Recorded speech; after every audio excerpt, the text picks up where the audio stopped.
लातूरमध्ये कोयता गँगचा थरार, भर उन्हात आरोपींची धिंड काढून पोलिसांनी जिरवली मस्ती। शहरातील कृपासन रोडवर गुरुवारी रात्री दहशतीचे वातावरण निर्माण करणाऱ्या कोयता गँगच्या गुंडांना लातूर पोलिसांनी चांगलाच धडा शिकवला आहे। दोन निष्पाप नागरिकावर प्राणघातक हल्ला करणाऱ्या आरोपीची आज दुपारी भर उन्हात धिंड काढण्यात आली।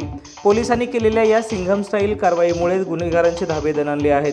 मिळालेल्या माहितीनुसार गुरुवार दिनांक 27 मार्च रोजी रात्री 8 ते 9 वाजण्याच्या सुमारास दारूच्या नशेत धुंद असलेल्या काही तरुणांनी कृपासन रोड परिसरात धुमाकूळ घातला। हातात धारदार शस्त्रे नाचवत या टोळक्याने रस्त्यावरून जाणाऱ्या नागरिकांना अडवून शिवीगाळ करण्यास सुरुवात केली। केवळ एवढ्यावरच न थांबता या गुंडांनी दोन निष्पाप व्यक्तीवर कोयत्याने भीषण हल्ला केला। या हल्ल्यात दोन्ही नागरिक रस्त्याच्या कडेला थारोळ्यात पडले। स्थानिकांनी तातडीने त्यांना शासकीय रुग्णालयात दाखल केले असून सध्या त्यांच्यावर उपचार सुरू आहेत। या घटनेमुळे परिसरात भीतीचे सावट पसरले होते आणि व्यापाऱ्यांनीही आपली दुकाने तातडीने बंद केली होती। घटनेचे गांभीर्य ओळखून स्वामी विवेकानंद पोलीस ठाणेच्या पथकाने तातडीने तपासाची चक्रे फिरवली। काही तासातच पोलिसांनी मुख्य संशयित आरोपींच्या मुसक्या आवळल्या।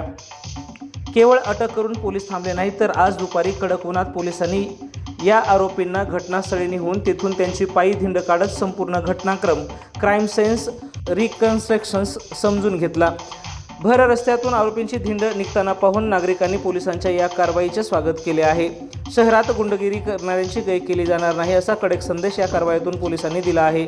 या कारवाईनंतर कृपासन रोड परिसरात वातावरण निवळले असून नागरिकांनी सुटकेचा निश्वास सोडला आहे।